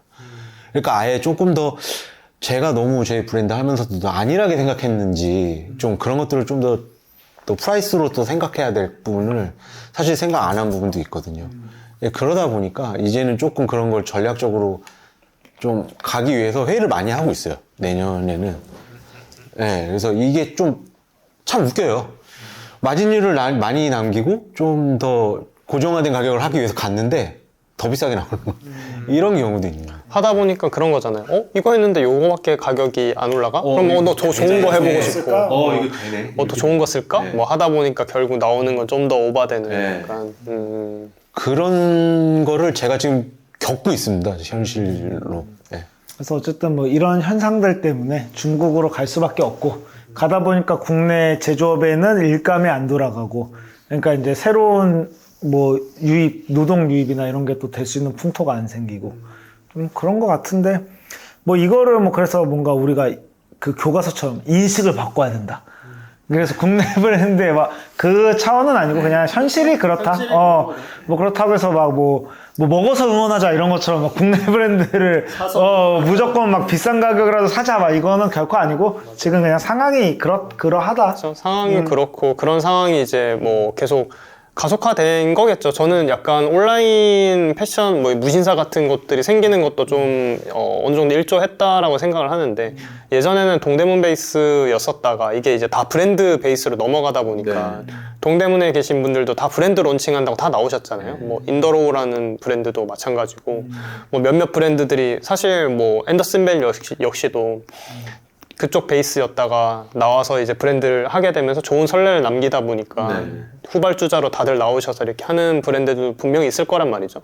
그래서 그런 것들이 어떻게 보면은 뭐 이제 그 전에 이제 유통 채널이 있던 브랜드들이 D2C 형태로 바뀌게 되면서 뭔가 그 신 자체가 이렇게 형성이 되다 보니까 좀 더 뭐 그런 영향도 있지 않을까라는 생각이 들고 동대문이 약간 쇠퇴할 수밖에 없었던 뭐 그 안에는 사실 뭐 예를 들어서 용어적인 부분들도 좀 폐쇄적이긴 했을 수도 있겠죠. 뭐 많이 그래서 그렇습니다. 지금도 그래요. 여전히 그런 편인가요? 그래서 되게 복합적인 요인에 의해서 작용을 했겠구나. 뭐 옛날에 뭐 아는 친구네 부모님이 동대문에서 이제 뭐 생산부터 공장을 가지고 이렇게 계셨었는데 얘기 들어보니까 한창 중국 애들이 와서 물건을 바로바로 떼가서 이제 막 보내줬다가 어느 순간 보니까 물량이 계속 줄더래요. 보니까 걔가 이제 중국에서 아예 우리 걸 벤치마킹해서 만들어가지고 그냥 거기서 바로 이제 바로 트렌드를 반영해서 거기서 찍어내는 거죠. 동대문처럼. 그러니까 굳이 걔네들이 이제 올 필요가 없는 그런 형태로 막 바뀐다고 하더라고요. 그 약간 중국의 동대문 같은 시스템인데 신상이 나오잖아. 그러면 3일 만에 카피본이 나와서 거기에 풀려. 그거 뭐지? 어디서 저도 들어본 그 미드 이런 데서도 막 나왔었는데 그래서 미국의 미국 10대들이 그런 데서 산다고 오히려 옷을. 그래서 진짜 어떻게 보면 동대문보다 더 큰 규모의 뭔가가 이제 똑같은 기능을 하는 뭔가가 생기면서 자연스럽게 사실 뭐 전 세계에서 동대문밖에 없었던 어떤 구조가 있었는데 그때는 옛날엔 일본 사람들도 여기 많이 왔었잖아요. 그 동대문의 구조 때문에. 근데 이제 어느 순간 그게 이제 쇠퇴하게 된 게 되게 복합적인 이유에 의해서 막 좀 되지 않았을까라는 생각이 들기도 하고 뭐 여러 가지 영향이 있는 것 같아요. 콘텐츠를 소비하는 방식들도 바뀌다시피 이제 소비자들이 뭐 예전에는 보세든 어떤 이런 이제 뭐 쇼핑몰에서 흔히 뭐 그런 데서 구매를 했던 저도 어렸을 때는 그런 데서 구매를 해봤지만 어느 순간 이제 브랜드를 구매하는 형태로 바뀌고 도메스틱 시장이 성장이 되면서 점점 그렇게 되다 보니까 자연스럽게 이제 내리막의 길로 가지 않았나라는 생각도 드네요. 근데 이제 해외 생산을 결국 하게 되면은 저는 이제 저는 잘 모르다 보니까 좀 궁금한 건데 이게 결국에는 QC 같은 것도 좀 되게 중요할 것 같은데 한국 같은 경우는 이제 QC를 함에 있어서 조금 의사소통이나 이런 것들이 큰 문제가 없으니까 뭔가 답답하면 가기도 하고 이렇게 가능할 것 같은데 외국 같은 경우는 그런 것들이 좀 그래도 옛날보다 원활해졌나요? 많이 원활해졌죠. 전혀 뭐 그 QC는 이슈가 될 게 별로 없어가지고. 그래요? 오히려 거의 뭐 같은 제품을 3번씩 볼 때도 있습니다. 마지막에 들어가기 전에 재단 전에 자 하나 만들었는데 QC 내줘. 너 컨펌 보내줄 테니까 다음 날 들어오니까 요즘에. 그러니까 이제 세상이 정말 많이 바뀐 거죠. 그리고 이제 그런데도 이제 손에 잡히는 물건을 만드는 거죠. 그러니까 이제 뭔가 이미지를 파는 게 아니니까요. 머릿속에 있는. 그러니까 이제 가시죠. 저희 실장님들 가시면 뭐 체크리스트 이만큼씩 뽑아서 갑니다.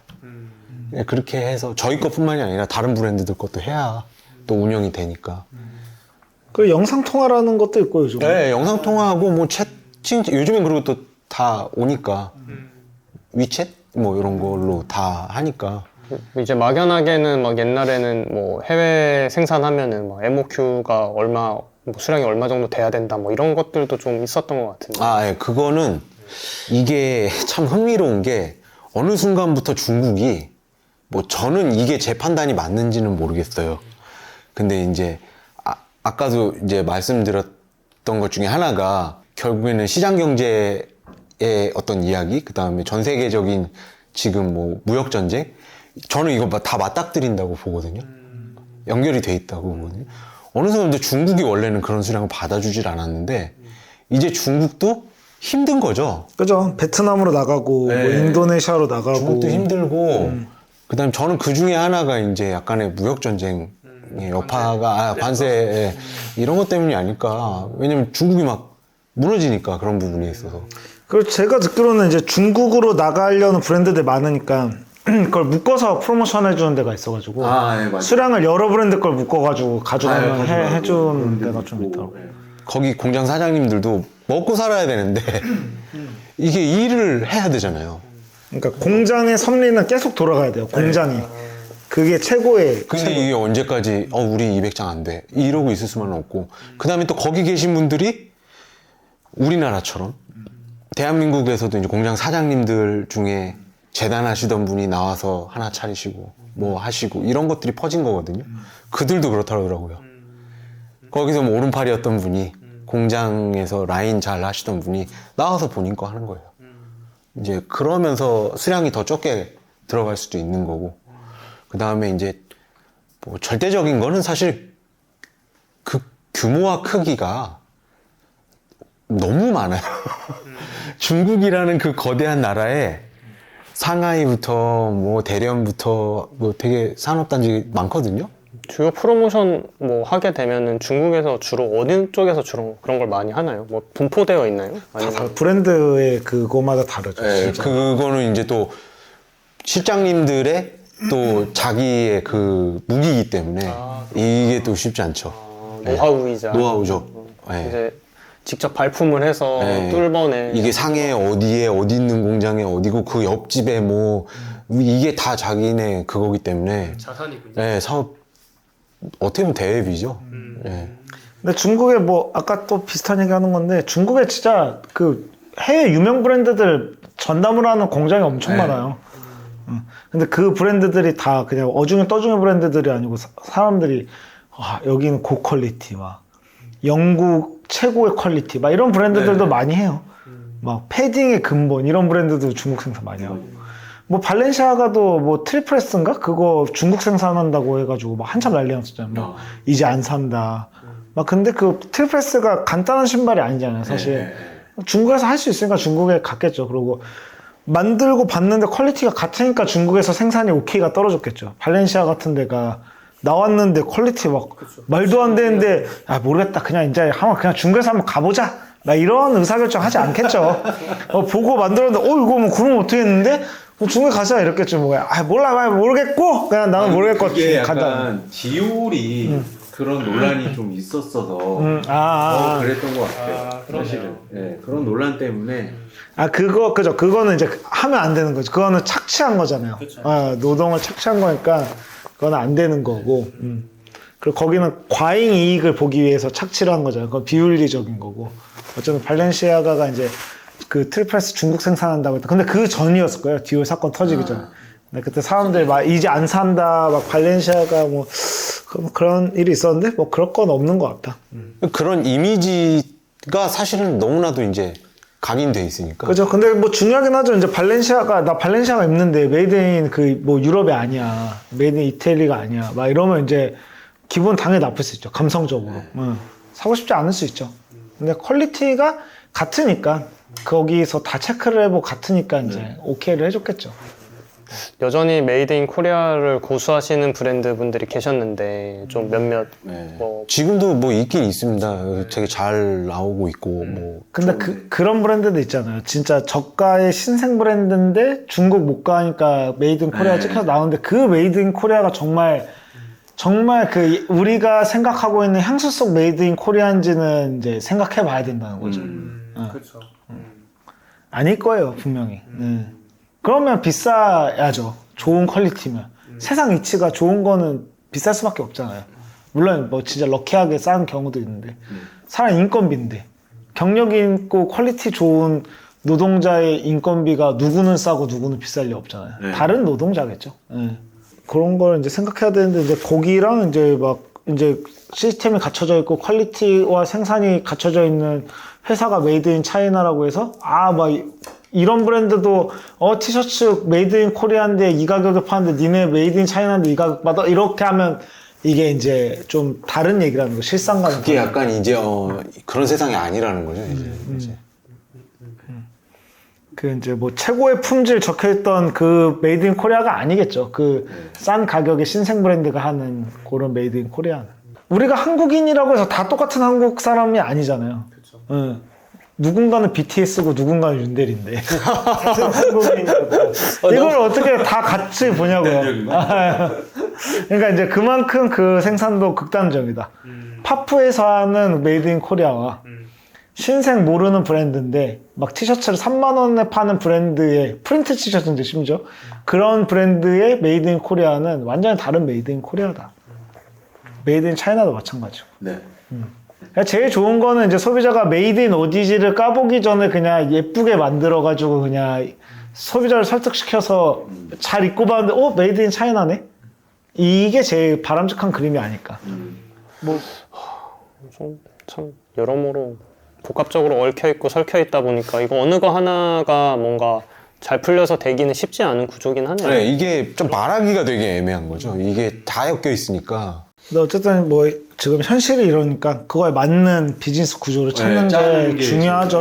그게 가장 중요하긴 하겠네요. 이거를 뭐 우리가 기도를 해서 돌아올 수 있는 상황도 아니고 뭔가 안타까움이라든가 뭐 메이드 인 코리아에 대한 향수 때문에 이걸 유지해야 된다라고 말하기도 현실적이지 않은 상황. 근데 이제 뭐 국내산 브랜드라고 해도 이제 국내에서 전부 다 만드는 브랜드는 거의 없다고 볼 수도 있겠네요, 실제로. 이제는 그렇게 되지 않을까 싶어요. 진짜 시작하는 브랜드가 아니고서. 예를 들어서 그 이제 릴스 같은데 이제 막 고등학생이 내가 후드티를 만들었다. 약간 이런 규모의 것만 이제 진짜 국내 생산을 할 수 있고 뭔가 이제 좀 사업 제대로 해봐야지 하면 이제 국내에서 못할 수도 있는 상황이 있는 거죠. 제 생각에는 뭐 아직까지는 뭐 1000단위, 10,000단위 할 수는 있습니다. 국내에서 하는데 이제 그 정도 올라가면 이제 이게 아무래도 돈과 직결되다 보면 아까 말씀 주셨던 윤대리님 말씀 주셨던 것처럼 이제 마진율 생각해야 되고 소가 더 낮춰야 된다라는 생각이 들기 때문에 이제 그렇게 되면 사실 이제 나가는 거죠. 결국에는. 그리고 그 정도의 캐파를 쳐주지를 못하는 거예요. 그 정도 규모의 공장이 있어야 되는데 그 정도 규모의 공장들이 제가 100장을 해서 판매가 됐는데 너무 잘 나갔어요. 뭐 그럴 일은 없겠지만 그 100장을 저 1000장 하겠습니다. 근데 빨리 나와야 돼요, 사모님. 거기 공장에서 못 하죠. 그죠. 우격다짐으로 할 수는 있을 거예요, 처음엔. 근데 그거는 쉽지 않을 겁니다. 예. 아무리 그 공장이 잘해주셔서 같이 하고 싶어도 지금 이 브랜드가 이거를 운영을 해야 되는데 쳐내줘야 되는데 이거는 아무리 의리가 있어도 힘든 거죠. 사실 쉽지 않은 거죠. 숙연해집니다. 옷 만드는 게 정말 이렇게 힘든 거구나. 옷 만드는 거를 이렇게 쉽게 생각하면 뭐 안 돼요. 네, 뭐 이 세상에 모든 일이 쉬운 게 어디 있겠어요. 제대로 하면 어렵죠 다. 근데 옷이라는 거는 사실 좀 너무나 많이 이렇게 갈라져 있기 때문에 이게 하나가 되기 위해서는 참 힘듭니다. 알겠습니다. 오늘 뭐 저희 듀테러 대표님 그 다음에 윤대리님 모시고 좀 어떻게 보면 무거운 얘기를 좀 했던 것 같은데 뭐 격가지로 조금 다양한 이 제조 산업에 대한 현실과 좀 어려움들을 간접적으로나마 좀 알 수 있었던 것 같습니다. 그래서 앞으로 좀 선입견 없이 뭐 여러 가지 옷들을 구매하실 때나 좀 참고가 되셨으면 좋겠고요. 오늘 저희 다 같이 인사하고 마무리 할까요? 네. 네. 오늘 뭐라고 얘기하는 게 좋을까? 수고하셨습니다.